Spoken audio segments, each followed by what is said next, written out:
Alléluia, je vous salue tous dans le beau et précieux nom de notre Seigneur Jésus-Christ de Nazareth. Je prie que la grâce, la faveur et la bénédiction du Seigneur soient sur la vie de chacun de vous en ce jour et que ce moment que nous allons partager soit un moment de bénédiction pour tous au nom de Jésus. Amen. Alors, sans plus tarder, nous allons commencer notre message, le message que le Seigneur nous a mis à cœur. Le thème de ce message, c'est Jésus, le Dieu des miracles. Jésus, le Dieu des miracles. En définition, comprenez que le mot miracle veut dire la manifestation particulière de la puissance de Dieu, de sa gloire et de sa grandeur. La manifestation particulière de la puissance de Dieu, de sa gloire et de sa grandeur. En deuxième définition, on définit le miracle comme étant l'intervention divine dans l'histoire ou la nature. Par exemple, avec des signes, les prodiges, les actes de puissance. En troisième définition, on définit également le miracle comme étant l'action de Dieu qui apparaît de façon caractéristique ou étonnante, puissante et significative. Maintenant, nous allons voir les différents types de miracles. Dans un premier temps, comprenez que d'abord, la parole de Dieu, la Bible, que nous tenons en main, a été écrite de façon miraculeuse. Vous voyez, c'est de façon miraculeuse. C'est sous l'inspiration divine, sous la puissance divine que des hommes ont rédigé la parole. Ce n'est pas un livre quelconque, ce n'est pas une parole quelconque. C'est pourquoi on ne peut pas la comprendre avec notre propre intelligence. C'est un livre qui a été inspiré de façon miraculeuse. Vous voyez, si nous prenons par exemple la création du monde, la création du monde a été faite de façon miraculeuse. Vous voyez, de façon miraculeuse. Nous pouvons le lire dans le livre de la Genèse, le livre du commencement, le livre de la Genèse, chapitre 1, le chapitre 1, le verset 1 à 3. On nous dit quoi? On nous dit que au commencement, Dieu créa les cieux et la terre. La terre était informe et vide. Il y avait des ténèbres à la surface de l'abîme. Et l'Esprit de Dieu se mouvait au-dessus des eaux. Dieu dit que la lumière soit et la lumière fut. Donc vous voyez ici, la création a été faite de façon miraculeuse. Sous la puissance du Saint-Esprit, la parole a été libérée et la création a été constituée. Elle a été faite. Vous voyez, donc c'est de façon miraculeuse que la création, l'univers a été faite. Vous voyez, en trois, si nous voulons voir en trois, la venue du Messie, la venue de Jésus, la venue de notre Seigneur dans ce monde a été de façon miraculeuse. Vous voyez, de façon miraculeuse. Et nous pouvons voir ça dans le livre de Luc, chapitre 1. Vous voyez, à partir du verset 26 à 35. Luc, chapitre 1, verset 26 à 35. Luc, chapitre 1, verset 26 à 35. Vous voyez, je vais juste lire le verset 35 pour paraphraser. Le verset 35 nous dit ceci. Le verset 35 nous dit ceci.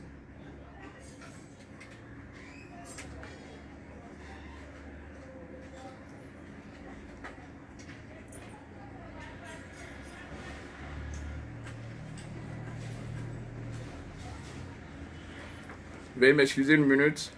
Je dis bien Luc. C'est bien ça, Luc, chapitre 1, verset 25 à 36. 35 plutôt. Voilà. Voilà. On dit ceci que l'ange répondit à Marie et dit, le Saint-Esprit viendra sur toi et la puissance du Très-Haut te couvrira de son ombre. C'est pourquoi le Saint-Enfant qui naîtra de toi sera appelé Fils de Dieu. Vous voyez, c'est un enfant qui n'a pas été conçu de façon naturelle. Vous voyez, pour qu'il y ait une procréation, pour qu'il y ait enfant, il faut qu'il y ait union entre l'homme et la femme. Mais ici, vous voyez que la conception de notre Seigneur n'a pas été faite de façon surnaturelle. Vous voyez, c'est sous la puissance du Saint-Esprit que l'enfant Jésus a été conçu dans le sein de sa mère. Amen. Ensuite, si nous voyons un peu dans le quatrième point, son ministère. Si nous voyons le ministère de Christ, on s'aperçoit que le ministère de Christ a été marqué de signes, de prodiges et de miracles. Le ministère de notre Seigneur a été marqué de signes, de prodiges et de miracles. Vous verrez même en Jean chapitre 2, versets 7 à 11, le premier miracle qu'il va accomplir, il va transformer l'eau en vin. Il transforme l'eau en vin en Jean chapitre 2, versets 7 à 11. En Luc chapitre 5, versets 4 à 9, on nous parle ici de la première pêche miraculeuse. De façon miraculeuse, vous voyez, il va avoir une pêche de façon miraculeuse. Après que Pierre plutôt, qui est un connaisseur de la pêche, a échoué toute la nuit, il va se révéler à Pierre, il va dire à Pierre, avance à pleine eau, jette ton filet. Et là, Pierre va pêcher une si grande quantité de poissons qu'il n'a jamais pêché, étant dans sa fonction de pêche, il ne l'a jamais pêché. Mais ce jour-là, sous la parole, sous la puissance du Saint-Esprit, il a pêché une très grande quantité de poissons. Si nous voyons un peu dans le livre de Matthieu, chapitre 8, versets 23 à 27, on nous parle ici de la tempête calmée. Vous voyez là, les disciples étaient dans la barque avec le Seigneur et il y a eu une grande tempête. Une grande tempête. Et de cette grande tempête, la Bible nous dit que Jésus dormait dans la barque. Or, les disciples étaient agités. Ils étaient agités. Ils ont cherché les solutions. Ils ont fait tout ce qu'il fallait. Mais il n'y a pas eu de solution. Et c'est là qu'ils l'ont réveillé. Quand il s'est levé, la Bible dit il a menacé le vent, il a menacé la tempête, il a menacé la pluie. Et la Bible dit qu'il y a eu un grand calme. Quand nous prenons également le livre de Marc, chapitre 8, versets 4 à 9, là, on nous parle de la multiplication du pain et du poisson. Pour nourrir, où il va nourrir 4000 personnes.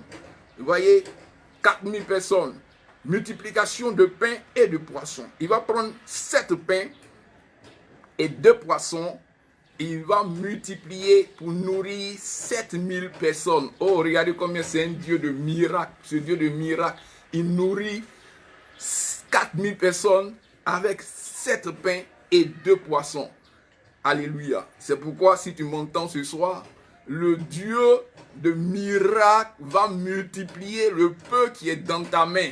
Il a le pouvoir de multiplier le peu qui est dans ta main afin que tu sois dans la surabondance. Parce que la Bible dit qu'il a nourri non seulement les 4000 personnes, mais il y a eu encore 12 paniers qui sont restés.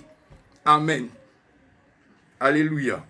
Ensuite, si nous voyons dans le livre de Matthieu chapitre 14, partir verset 25 à 33, là, on nous parle de la marche sur les eaux. Notre Seigneur va marcher sur les eaux. Il marche sur les eaux. Regardez combien de fois il est si puissant. Un homme peut-il marcher sur les eaux?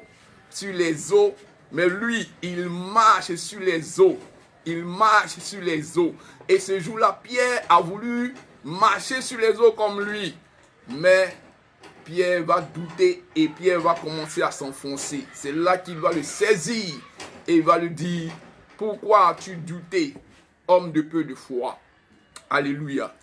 Notre Dieu est si puissant, est si redoutable, qu'il marche ici sur les eaux. Les eaux ici représentent ce monde qui est troublé, ce monde qui est agité, ce monde malade, ce monde qui est angoissé, ce monde qui est en train de souffrir, ce monde qui ne sait pas où mettre la tête. Mais Jésus-Christ a dominé la tempête, a dominé les troubles, a dominé, vous voyez, les puissances des eaux, a dominé les fléaux de ce monde. C'est pourquoi tu dois avoir la confiance en lui. Tu dois mettre ta confiance en lui. Malgré ces vents, malgré ces tempêtes, malgré ces fléaux, malgré ces maladies, Jésus-Christ a dominé ces fléaux et a dominé toutes ces situations difficiles que nous sommes en train de vivre. Crois en lui.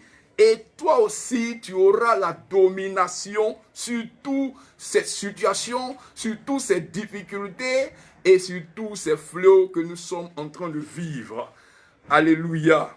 Si nous voyons également dans le livre de Matthieu chapitre 8, à partir du verset 5 à 13, dans ce passage-là, le Seigneur Jésus va guérir le serviteur du centenier. Il va guérir le serviteur du centenier de façon miraculeuse. Et là, ça a été juste une parole, juste un mot.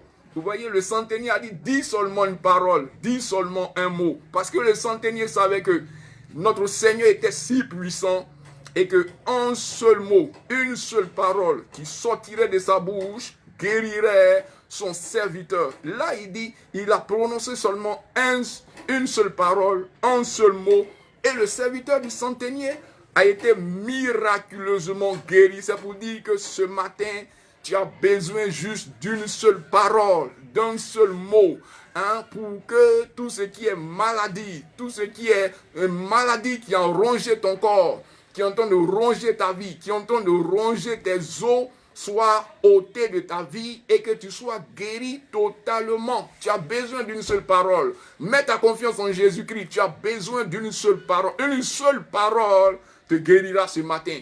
Une seule parole te libérera ce matin. Une seule parole va t'affranchir ce matin. Est-ce que quelqu'un me dit Amen? Non. Alors, c'est pour dire crois et sois connecté en ce moment parce que tu recevras la guérison de façon miraculeuse. On n'a pas besoin de venir t'imposer les mains. Tu n'as pas besoin de ça. Tu as besoin de juste une parole. Tu as besoin d'écouter la parole. Et la parole que tu es en train d'écouter en ce moment, cette parole va guérir tes os. Elle va guérir tes nerfs. Elle va guérir ton corps. Elle va guérir ton âme. Elle va guérir ton esprit. Elle va guérir ta vie. Au nom de Jésus. Alléluia. Si nous prenons également dans le livre de Marc chapitre 9, à partir du verset 20 à 22, là-bas on va voir une femme qui perdait du sang depuis 12 ans. Elle perdait du sang depuis 12 ans. Regardez, une femme qui perd du sang depuis 12 ans. Elle perd du sang depuis 12 ans. Je dis 12 ans, ce n'est pas 12 jours, ce n'est pas 12 heures. Pendant 12 ans, elle perd du sang. Et pour une fois, elle va rencontrer Jésus-Christ. Elle va rencontrer le Seigneur. Et lorsqu'elle a rencontré, simplement, elle a touché la robe. Elle a touché les pans de sa robe. Elle a touché simplement son vêtement. Ce simple contact a donné quoi? A permis à ce que la femme soit guérie. Elle a été guérie de cette perte de sang depuis 12 ans. C'est pour te dire, ce matin, connecte-toi à Jésus. Saisis-le par la foi. Touche son vêtement, touche son vêtement. Tu as besoin de le toucher d'une manière particulière, d'une manière exceptionnelle. Et tu verras tout ce qui est maladie qui a perduré dans ton corps depuis des années, depuis des jours, depuis des mois, depuis, je ne sais pas, des années. Cette maladie prendra fin ce matin. Le fléau prendra fin ce matin. La malédiction prendra fin ce matin si tu l'as touché. Est-ce que quelqu'un peut le toucher ce matin? Est-ce que quelqu'un peut le toucher ce matin? Est-ce que tu peux le toucher de ton cœur depuis là où tu es? Touche-le, tu seras guéri. et tu seras libéré de tout mal, de toute maladie. Alléluia. Alléluia. Et quand nous lisons également dans le livre de Jean, chapitre 5, à partir du verset 5 à 18, là, il est question de l'histoire du paralytique qui était couché, qui était couché à la piscine de Bethesda. Cet homme-là, il était malade depuis 38 ans. 38 ans, j'ai dit. 38 ans de maladie, il est couché. Il n'a personne pour l'aider à se jeter dans l'eau lorsque l'eau est remuée. Vous voyez, les plus valides arrivaient avant lui. Vous voyez, se jetaient dans l'eau avant lui. Alléluia. Mais il a fallu. J'ai dit, il a fallu que Jésus-Christ passe par là. Et lorsqu'il est passé par là, il va lui dire, prends ton lit et rentre chez toi. La paralysie est finie. Vous voyez, tu es libéré de la paralysie. Prends ton lit, va dans ta maison, va chez toi. C'est fini, tu es libéré. Ce jour-là, il n'a pas eu besoin du secours de l'homme. Il n'a pas eu besoin de l'assistance de quelqu'un. Ce jour-là, cet homme qui ne pouvait pas se lever, s'est levé automatiquement. Et il a pris son lit, il est rentré chez lui à la maison. C'est pour dire à quelqu'un qui est couché, d'une paralysie, sûrement tu es couché et tu es paralysé. Tu ne peux plus te mouvoir, tu ne peux plus te lever, tu ne peux plus marcher, tu ne peux plus bouger, tu ne peux plus rien faire. Tout est fini autour de toi. Mais regarde, la puissance miraculeuse de Jésus vient vers toi. Elle vient te relever de ton lit où tu es couché. Elle vient te redresser. Elle vient te redresser, elle vient te régénérer, elle vient te restaurer et tu reçois la guérison miraculeuse. Dis Amen et tu verras cela s'accomplir dans ta vie au nom de Jésus. Amen. Alléluia. J'ai dit Alléluia. Si nous voyons également dans le livre de Marc, j'ai dit bien Marc chapitre 5 à partir du verset 2 à 15, là on nous parle de la délivrance du fou de Gadara. Regardez cet homme, le fou de Gadara. Il était couché où? Dans les cimetières. Quand on l'enchaînait, il cassait les chaînes, il brisait les chaînes. Il se coupait les tonsons de bouteilles. Vous voyez, on ne pouvait pas le maîtriser. Il était devenu vraiment dangereux. Vous voyez, mais ce jour, lorsqu'il a rencontré le Seigneur Jésus-Christ, cet homme que personne ne pouvait dompter, personne ne pouvait maîtriser, personne ne pouvait calmer, ce jour-là, c'est lui-même, il fléchit genoux devant le Seigneur. Et ce jour-là, il reçoit automatiquement sa délivrance. La folie l'a quitté. Vous voyez, les milliers de démons, parce qu'il y avait une légion de démons dans sa vie, ces milliers de démons vont prendre la fuite, vont le libérer. Il va retrouver son bon sens. Il va être guéri, il va être libéré et il va être affranchi. Est-ce que quelqu'un me dit Amen? Ce matin, le Seigneur dont je prêche est capable, quelle que soit la folie qui t'atteint. Vous voyez, ce Dieu est capable de te libérer de la folie. Si tu as un parent qui est atteint de la folie, le Dieu dont je prêche est capable de le libérer de la folie. C'est pourquoi toute folie en ce moment prend fin sur ta vie, sur ta destinée, sur ton histoire. Dans le puissant nom de Jésus, dis Amen et tu verras la gloire de Dieu. Alléluia. Et pour continuer, dans le livre de Jean, on nous parle ici de la résurrection de Lazare. Vous voyez, la résurrection de Lazare. Lazare est mort. Il est mort depuis 4 jours. On l'a enterré. Il sentait déjà. Mais lorsqu'il est arrivé, vous voyez, il dit, ôtez la pierre. Ôtez la pierre. Il doit dire à Marie, je suis la résurrection. À Marie et Marthe, je suis la résurrection et la vie. Je suis la résurrection et la vie. Celui qui croit en moi vivra, même s'il meurt. Celui qui croit en moi vivra, même s'il meurt. Vous voyez? Et ce jour-là, il dit, conduisez-moi au tombeau. Et lorsqu'ils sont arrivés au tombeau, ils vont lui dire, il sent déjà. C'est-à-dire, il sent déjà. Il ne peut plus rien faire. Ce n'est plus la peine de perdre ton temps. Seigneur, il sent déjà. Mais il va leur dire quoi? N'ai-je pas dit? Ne vous ai-je pas dit? N'ai-je pas dit que si tu crois, tu verras la gloire de Dieu. Ce matin, si tu crois de tout ton cœur, de toute ta pensée, de tout ton esprit, tu verras la gloire de Dieu. Tu verras des choses extraordinaires.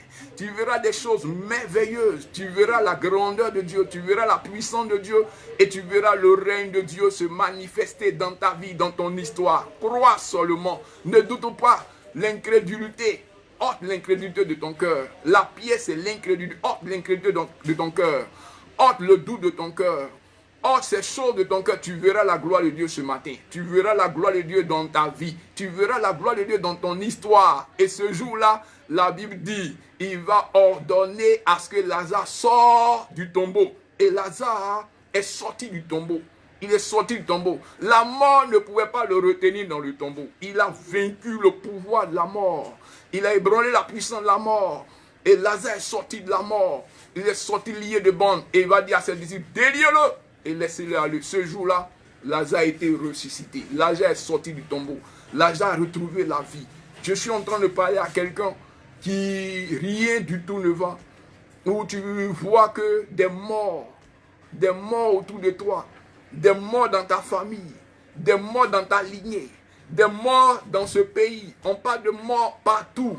En ce moment où je parle, on parle de morts partout. Mais je suis en train de dire, toi qui as mis ta confiance, ou tu mets ta confiance en Jésus, la mort n'a pas de pouvoir sur toi. La mort ne peut rien contre toi. La mort n'a pas d'autorité sur toi. C'est toi qui domineras la mort. Et c'est toi qui régneras sur la mort. Et c'est toi qui auras le pouvoir sur la mort. La mort ne pourra pas rentrer dans ta vie. La mort ne pourra pas rentrer dans ta lignée. Elle ne peut pas rentrer dans ta famille.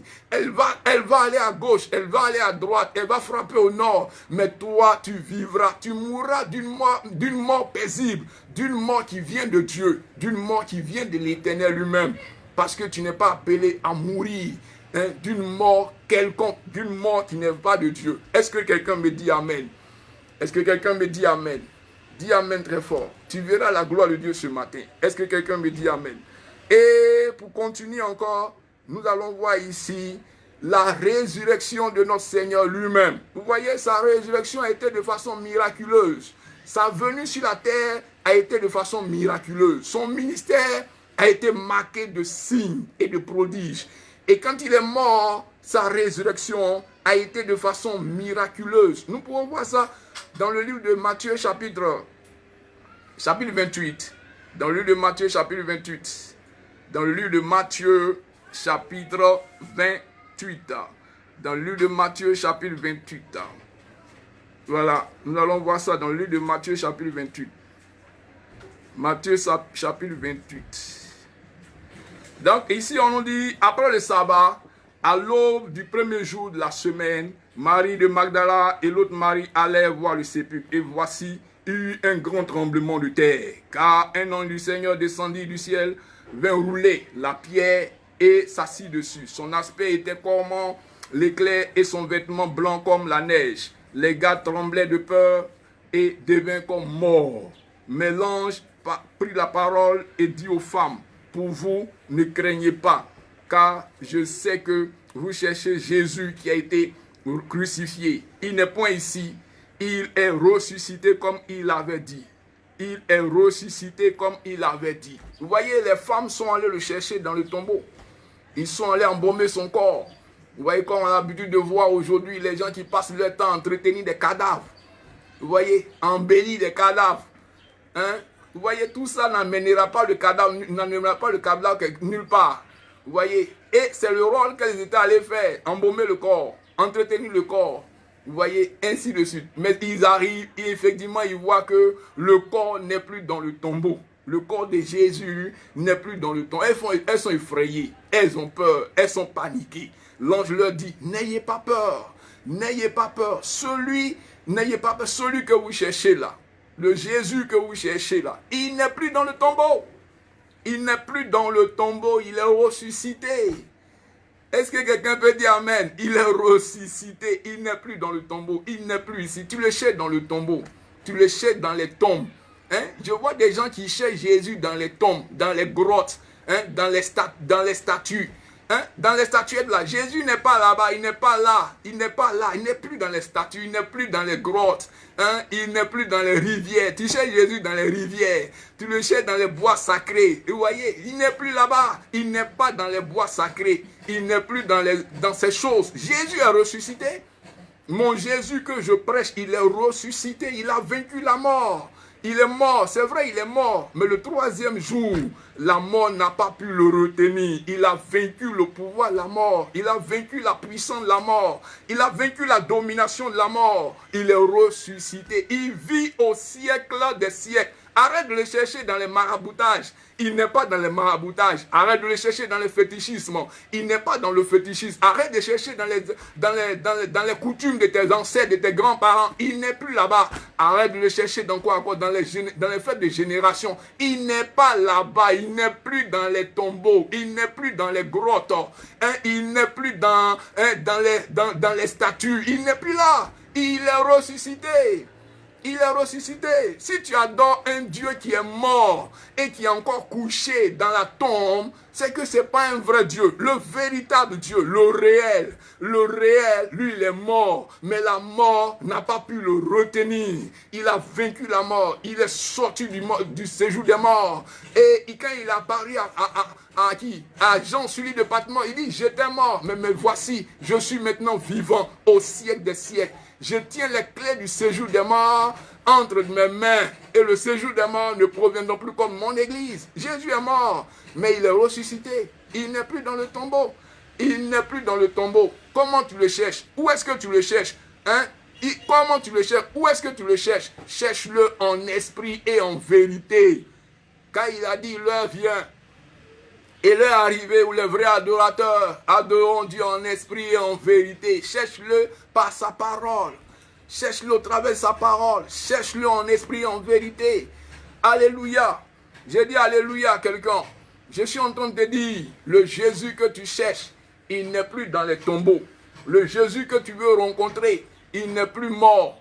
Il n'est plus dans le séjour des morts. Il est sorti du séjour des morts. Il est assis maintenant à la droite du Père.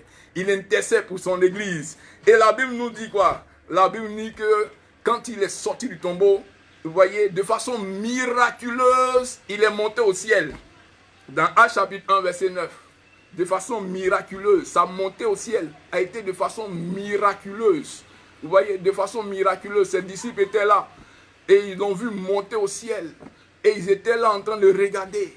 Et l'ange leur dit, ce Jésus que vous voyez monter au ciel reviendra de la même manière qu'il est parti. Pourquoi restez-vous là à regarder? Il est monté au ciel de façon miraculeuse. Et je veux dire à quelqu'un que son retour sera aussi de façon glorieuse et de façon miraculeuse. Dans Actes chapitre 1, verset 11 et dans 1 Thessaloniciens 4, verset 16. Vous voyez, il reviendra de façon miraculeuse. Au moment où tu te n'y attends pas. Au moment où tu es occupé à les choses vaines, c'est là qu'il va te surprendre. La Bible dit au son de la trompette, à la voix de l'archange.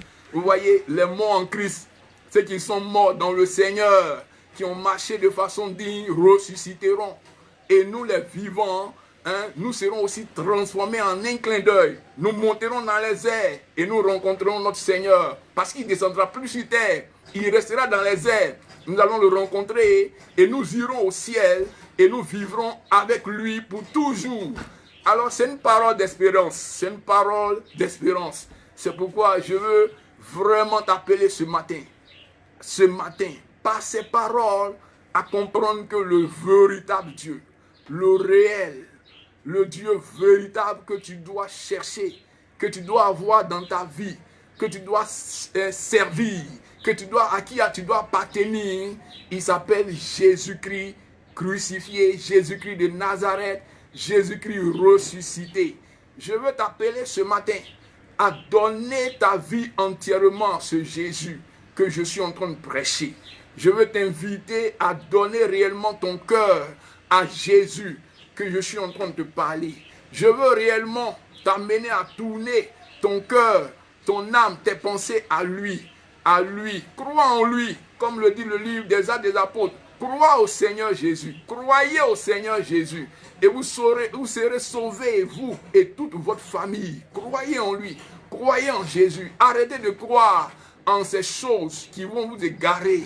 Arrêtez de croire en ces choses qui vont vous amener à la perte, qui vont vous amener à la mort. Arrêtez de croire à la tradition. Arrêtez de croire aux coutumes.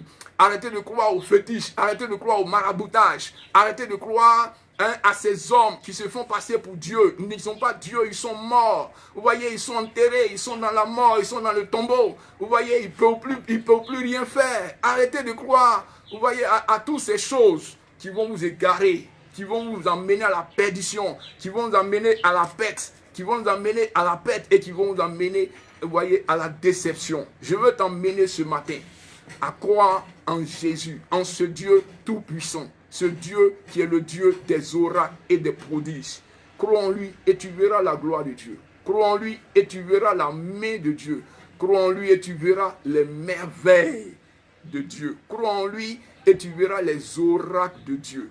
Alors, je veux ici interpeller quelqu'un qui n'a pas encore fait la paix avec Jésus, qui n'a pas encore donné sa vie à Jésus, qui n'a pas encore donné son cœur à Jésus, qui est encore loin de lui. Je vais appeler cette personne à donner sa vie à Jésus, à donner son cœur à Jésus, à donner sa famille à Jésus. Si tu m'entends, si tu m'écoutes, là où tu es, prie avec moi, dis avec moi, Seigneur Jésus. Dis-le, Seigneur Jésus, j'ai entendu ta voix. Je viens à toi ce matin. Je te donne mon cœur, je te donne ma vie. Prends ma vie et fais de ma vie ce que tu veux. Pardonne-moi mes iniquités. Pardonne-moi mes transgressions. Pardonne-moi mes péchés. Pardonne-moi, Seigneur, toutes mes fautes par ton sang qui a coulé à la croix du calvaire. Purifie-moi par ton sang et lave-moi de toute iniquité. Fais-le. Au moment où tu l'as fait, crois que Jésus a entendu cette prière. Et il vient maintenant faire de toi sa demeure.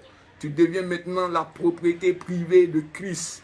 Ne va plus vers les fétiches. Ne va plus vers les idolâtries. Ne va plus vers les adorations de tes pères, de ta mère. Cherche une église vivante. Là où Jésus est proclamé. Là où Jésus est enseigné. Là où Jésus est révélé. Va, prie. Va, prie. Va, donne ta vie. Va te joindre à cette communauté. Et prie. Pour que tu sois édifié, pour que tu aies les fondements, pour que tu sois, tu aies la connaissance de la parole. C'est important et c'est très important. Alléluia. J'ai dit alléluia. Et au moment où je parle aussi, je vais prier pour des personnes qui sont couchées sur des lits d'hôpitaux, des personnes qui sont malades, des personnes qui sont frustrées de la vie, des personnes qui ne savent plus où mettre la tête, des personnes qui sont en train de se poser des multitudes de questions, des personnes qui sont agitées, des personnes qui ne savent pas quoi faire. La situation difficile, la situation financière est devenue difficile. Vous voyez, je veux prier pour ces personnes. Vous voyez, tu as des problèmes de fécondité. Vous voyez, ta famille t'a rejeté, tu es abandonné, tu cherches du travail, tu n'arrives pas à trouver du travail depuis des années, depuis des mois, alors que tu as les diplômes. Vous voyez, tu ne sais plus où mettre la tête, tu te poses la question, pourquoi moi? Pourquoi moi? Je veux prier pour toi, parce que le Dieu des miracles a un miracle pour toi ce matin. Il y a un miracle pour toi ce matin, toi qui m'entends. Il y a un miracle pour toi ce matin. Il y a un miracle dans l'air, il y a un miracle dans l'espace, il y a un miracle dans l'univers. Le miracle est en train de venir vers toi. Le miracle dont tu attends, le miracle dont tu as besoin, le miracle qu'il te faut est en train de venir à toi, est en train de venir vers toi, est en train de venir dans ta direction. Regarde, la main de Dieu est orientée vers toi. Les anges de l'Éternel sont libérés sur toute la terre. Toutes les grâces, toutes les bénédictions que tu as besoin, les anges de Dieu sont libérés en ce moment où je parle sur toute la terre. Ils sont en train de venir vers toi avec ta grâce. Ils sont en train de venir vers toi avec ta bénédiction. Ils sont en train de venir vers toi avec ce dont ton cœur désire, ce dont ton cœur recherche, ce dont ton cœur aspire. Je les vois venir. Leurs mains sont chargées. Le ciel, en ce moment où je parle, le ciel est ouvert. Et la terre sur laquelle tu marches sur laquelle tu parles, la terre est en train de trembler. Parce que la terre est en train de trembler, les fondements de la terre sont en train de trembler, les puissants de la terre qui contrôlent ta destinée, qui contrôlent ta vie, sont en train de trembler. Les fondements sataniques qui ont été adorés dans ta lignée sont en train de trembler. Les fondements de mort sont ce moment où je parle, sont brisés, renversés. Les hôtels d'adoration, de fétiche, de maraboutage dans ta maison, dans la maison de ton père, en ce moment où je parle, les hôtels de mort, les hôtels d'adoration, de fétiche sont renversés. Je suis en train de dire, la sorcière qui est assise sur tes finances, elle est renversée. Le féticheur qui contrôle ta destinée est ébranlé. Les esprits qui ne veulent pas te voir réussir, ces esprits, je les vois en train de prendre la fuite.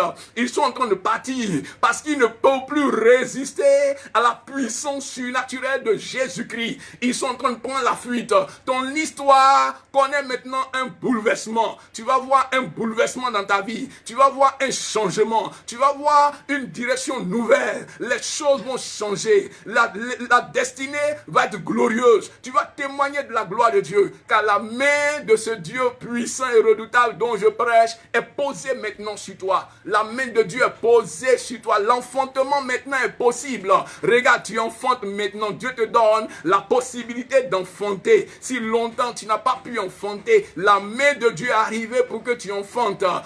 Tu enfantes, tu enfanteras et tu témoigneras de l'enfantement que Dieu aura accompli dans ta vie. Ainsi est la parole de l'Éternel. Comment cette parole? Tu verras les miracles, tu verras les oracles, tu verras les prodiges et tu viendras témoigner que j'ai entendu, j'étais en direct à cette émission, à ce moment-là, et j'ai vu la main de Dieu et j'ai été guéri et Dieu m'a restauré, j'ai enfanté. Tes finances en ce moment sont restaurées parce que je vois la main sèche, l'esprit de main sèche a complètement appauvri tes finances. Mais en ce moment où tu écoutes cette parole, tes finances sont restaurées. Ton argent est restauré. Ton compte en banque est approvisionné.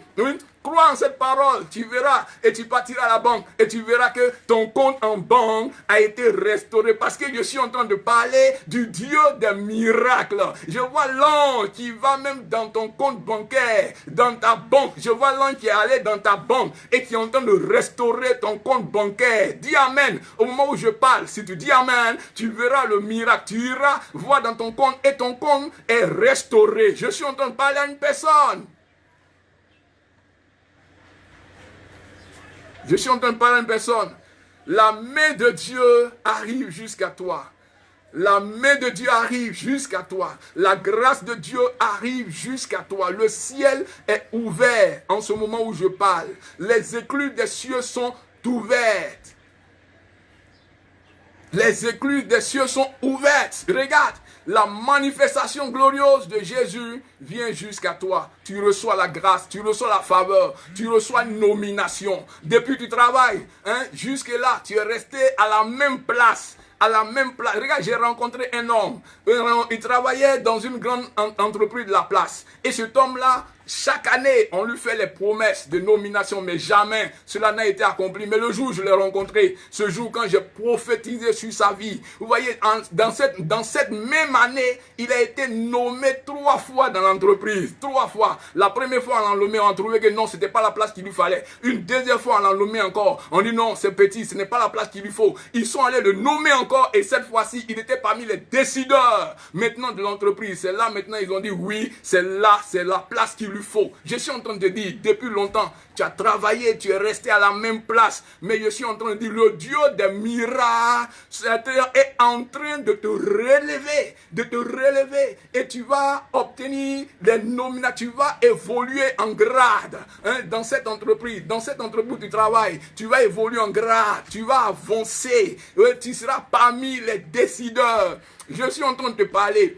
Je suis en train de te parler, Dieu le fera parce qu'il est le Dieu des miracles. Tu as cœur. Je suis en train de parler à une autre personne, tu as cœur, ou bien à d'autres personnes qui ont un cœur de créer leur propre entreprise.